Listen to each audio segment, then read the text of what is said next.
Hey, what is going on, guys? So you have a Samsung Galaxy Note 8 or Note 9. I'm going to show you how you can add or remove or replace these icons down here on your lock screen. The phone app or the camera app, which is the default on here. Okay, so first thing is go ahead and log in, and then you want to go to settings. So go ahead and slide top right hand side, slide down, go into your, tap on your gear icon here.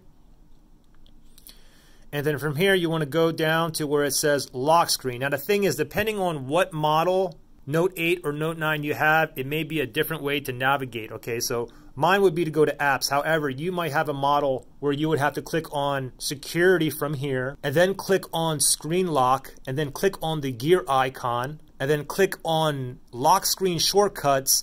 And then from there, you can see the apps that you have in your lock screen. For instance, go ahead and tap on your camera icon, and then another window will pop up, and you can select none to basically take it off of there, or you can select application to add a different app on there. So moving on again with my model here, go ahead and click on lock screen.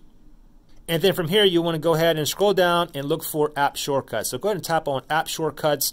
And then you can see right here, okay, so the left shortcut, we have the phone app, and the right shortcut, we have the camera. So for example, we'll go ahead and tap on left shortcut here, and currently it's on the phone app.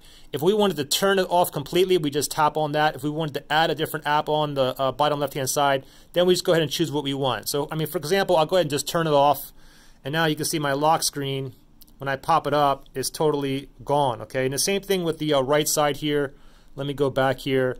So right shortcut, right now it's on camera. Again, you can go ahead and choose another app that you want on the bottom right hand side, or if you just want to disable it totally, just go ahead and turn it off.